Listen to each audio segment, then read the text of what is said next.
ഇക്കഴിഞ്ഞ ഏപ്രിൽ 22-ന് കശ്മീരിലെ പഹൽഗാമിൽ നടന്ന പാകിസ്ഥാൻ ഭീകര ആക്രമണത്തിന് ശേഷം ഇന്ത്യ വളരെ ജാഗ്രതയോടുകൂടിയാണ് ആ സംഭവത്തെ വിശകലനം ചെയ്ത് അപഗ്രഥിച്ചുകൊണ്ടിരിക്കുന്നതും ആഗോള വ്യാപകമായി അത് സംബന്ധിച്ചുള്ള വിശദീകരണങ്ങൾ പ്രത്യേക സമിതികളെ നിയോഗിച്ചുകൊണ്ട് നടത്തിക്കൊണ്ടിരിക്കുന്നത്.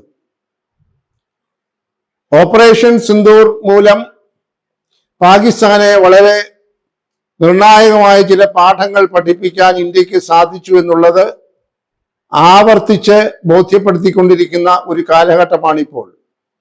അത് ഇന്ത്യയിലുള്ളവരെ മാത്രമല്ല, ലോകമെമ്പാടുമുള്ള രാജ്യങ്ങളെ ബോധ്യപ്പെടുത്തുന്നതിനാണ് വളരെ പ്രധാനപ്പെട്ട പാർലമെന്റ് അംഗങ്ങൾ ഉൾപ്പെടുന്നതായ ചില സമിതികളെ ഏതാണ്ട് 33 രാജ്യങ്ങളിലേക്ക് ഇപ്പോൾ അയച്ചിരിക്കുന്നത്. അവർ അവിടെയുള്ള പാർലമെന്റ് അംഗങ്ങളോടും അതുപോലെ ബന്ധപ്പെട്ടവരോടുമൊക്കെ ഇന്ത്യ എടുത്ത നിലപാടുകളെ സംബന്ധിച്ച് വിശദമായിട്ടുള്ള പ്രതികരണങ്ങൾ അല്ലെങ്കിൽ വിശദീകരണങ്ങൾ നൽകിക്കൊണ്ടിരിക്കുകയാണ്. അതുകൊണ്ട് ലോകരാഷ്ട്രങ്ങളുടെ ഇടയിൽ ഇന്ത്യയുടെ പ്രതിച്ഛായ വർദ്ധിപ്പിക്കുന്നതിന് അത് ഒരളവ് വരെ സാധിക്കും എന്നുള്ളതാണ് നിലവിലുള്ള മോദി സർക്കാരിന്റെ കണക്കുകൂട്ടൽ. അതായത് ഇന്ത്യ ഒരിക്കലും ഒരു യുദ്ധകാംക്ഷിയായ രാഷ്ട്രമല്ല, സമാധാനമാണ് ആഗ്രഹിക്കുന്നത്. എന്നാൽ അതോടൊപ്പം തന്നെ എന്ത് വില കൊടുത്തും ഭീകര പ്രവർത്തനങ്ങളെ അടിച്ചമർത്തും എന്ന സന്ദേശം കൂടെ അതിൽ ഉൾപ്പെടുത്തിയിട്ടുണ്ട്. അതിനവർ ന്യായീകരണമായി പറയുന്നത് പാകിസ്ഥാന്റെ ഈ പഹൽഗാമിലെ നിരപരാധികളായ 26 വിനോദസഞ്ചാരികളെ കൂട്ടക്കൊല ചെയ്തപ്പോഴും പ്രതികാരം എന്ന രീതിയിൽ പാകിസ്ഥാനിലെ ഒരു സാധാരണ പൗരനെ പോലും ഉപദ്രവിക്കാൻ യാതൊരു തരത്തിലുള്ള ആക്രമണവും നടത്തിയില്ല. മറിച്ച് ഇന്ത്യ നടത്തിയത് മുഴുവൻ ഭീകര കേന്ദ്രങ്ങളിലുള്ള നശീകരണ പ്രവർത്തനങ്ങളാണ് എന്ന് വളരെ വ്യക്തമായി ആവർത്തിച്ച് പറഞ്ഞിട്ടുണ്ട്. അതുതന്നെയാണ് ലോകത്തിന് കൊടുക്കുന്ന സന്ദേശവും. കാരണം ഒരു കാരണവശാലും പാകിസ്ഥാനിലെ സാധാരണ ജനങ്ങൾക്ക് ദോഷമുണ്ടാക്കുന്ന ഒരു തരം യുദ്ധത്തിനോ അല്ലെങ്കിൽ ഒരു തരം ആക്രമണത്തിനോ ഇന്ത്യ തയ്യാറായിട്ടില്ല എന്നതൊക്കെയാണ് ഈ വിശദീകരണത്തിന്റെ യഥാർത്ഥ പ്രശ്നം.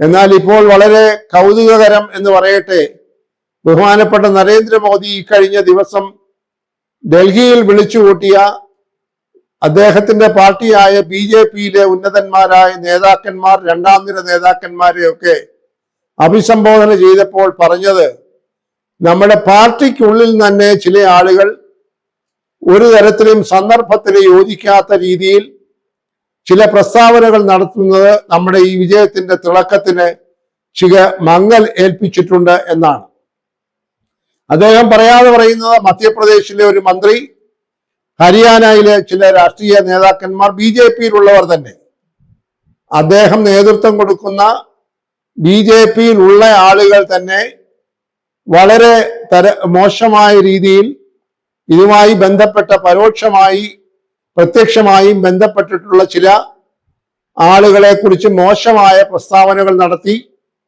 ജനങ്ങളുടെ ഇടയിൽ തെറ്റിദ്ധാരണ പരത്താൻ ശ്രമിക്കുന്നത് ഒരു കാരണവശാലും അനുവദിച്ചുകൂടാ എന്നുള്ളതാണ്.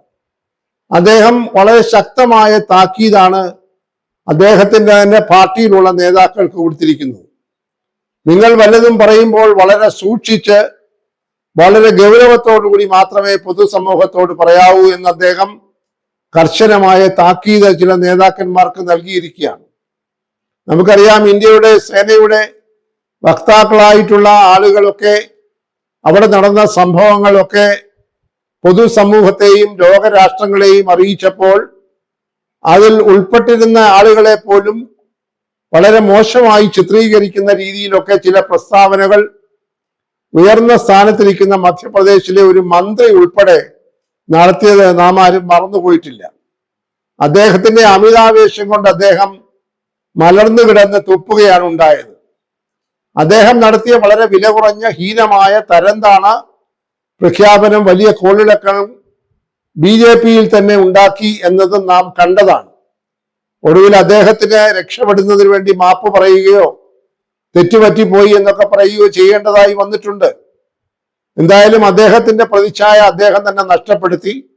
അതുപോലെയാണ് ഹരിയാനയിലുള്ള ചില നേതാക്കന്മാരും വളരെ അനവസരത്തിലുള്ള ചില പ്രസ്താവനകൾ നടത്തി ഈ ഇന്ത്യയുടെ വിജയത്തിന്റെ അല്ലെ മേൽക്കോയ്മയുടെ ശോഭ കെടുത്തിയത് എന്ന് മനസ്സിൽ വെച്ചുകൊണ്ടാണ് ബഹുമാനപ്പെട്ട നരേന്ദ്രമോദി അദ്ദേഹത്തിന്റെ പാർട്ടി നേതാക്കന്മാരുടെ സമ്മേളനങ്ങളിൽ ഇതുപോലെയുള്ള കർശനമായിട്ടുള്ള ഒരു താക്കീത് നൽകിയിരിക്കുന്നത്. അത് വളരെ ഗൗരവമായി തന്നെ പാർട്ടി എടുക്കുന്നു എന്നതിന്റെ സൂചനകൾ കണ്ടു തുടങ്ങിയിട്ടുണ്ട്. ഇനിയും BJP-യിലുള്ള ഒരു നേതാവും സൂക്ഷിക്കാതെ അല്ലെങ്കിൽ അവസരത്തിന്റെ ഗൗരവം മനസ്സിലാക്കാതെ വായു തുറന്ന് വായിൽ തോന്നുന്നത് വിളിച്ചു പറയുകയില്ല എന്ന് തന്നെ വേണം കരുതാൻ. കാരണം അതുണ്ടാക്കുന്ന പ്രതിഫലനങ്ങൾ, പ്രത്യാഘാതങ്ങളൊക്കെ പാർട്ടിക്കും ഗവൺമെന്റിനും ദോഷം ചെയ്യുമെന്നുള്ള തിരിച്ചറിവ് നന്നായി ഉണ്ടായി തുടങ്ങിയിട്ടുണ്ട്. പ്രത്യേകിച്ച് സാമൂഹ്യ മാധ്യമങ്ങളൊക്കെ വളരെ ശക്തി പ്രാപിച്ചിരിക്കുന്ന ഒരു കാലഘട്ടത്തിൽ സാങ്കേതിക വിദ്യയും അതുപോലെ തന്നെ ഈ ആശയവിനിമയ സങ്കേതങ്ങളുമൊക്കെ വളരെയേറെ ഉണർന്ന് പ്രവർത്തിക്കുന്ന ഒരു സമയത്ത് ഏത് ചെറിയ പ്രസ്താവനയും ലോകത്തിന്റെ എല്ലാ കോണുകളിലേക്കും എത്തിപ്പറ്റാൻ അധികം സമയം വേണ്ടതില്ല.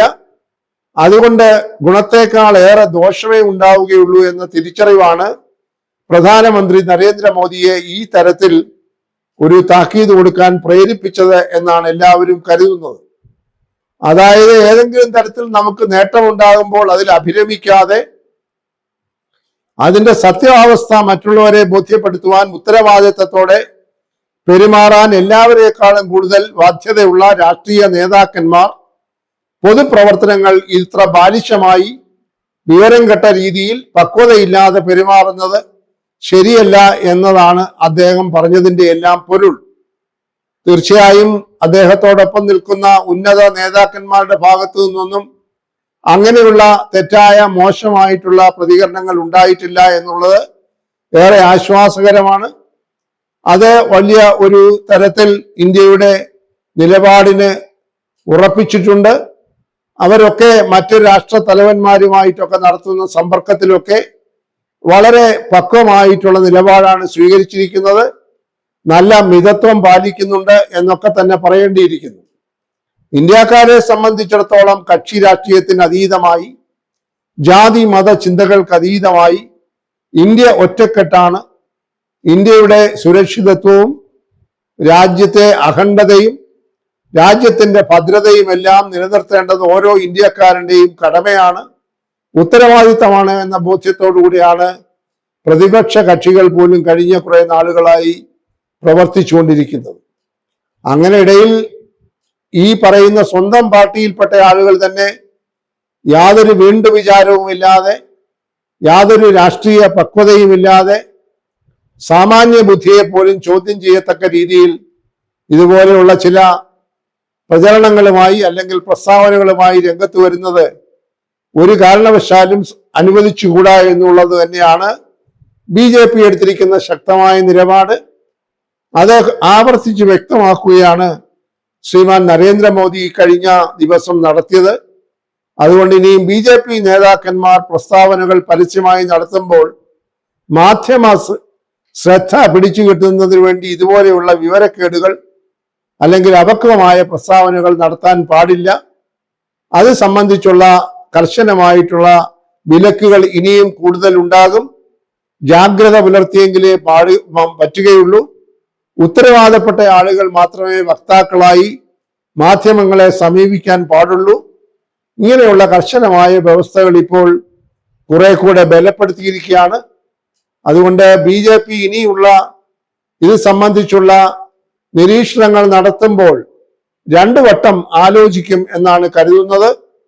ലോകത്തെമ്പാടുമുള്ള രാഷ്ട്രങ്ങളിൽ സന്ദർശിച്ചതിന് ശേഷം പാർലമെന്റ് സമിതികൾ മടങ്ങി വരുമ്പോൾ പ്രതിപക്ഷ കക്ഷികൾ ആവശ്യപ്പെടുന്നത് പോലെ ഒന്നുകിൽ ഒരു സർവകക്ഷി യോഗം പ്രധാനമന്ത്രിയുടെ സാന്നിധ്യത്തിൽ വിളിച്ചുകൂട്ടി ജനങ്ങളെ കാര്യങ്ങൾ സത്യസന്ധമായി ധരിപ്പിക്കുകയോ അല്ലെങ്കിൽ ഒരു പാർലമെന്റ് സമ്മേളനം വിളിച്ചുകൂട്ടി പുറത്തു പറയാവുന്ന കാര്യങ്ങൾ പറഞ്ഞ് ജനങ്ങളെ ബോധവൽക്കരിക്കുകയോ ചെയ്യേണ്ടത് ഒരു ജനാധിപത്യ രാഷ്ട്രത്തിന്റെ അനിവാര്യതയാണ്.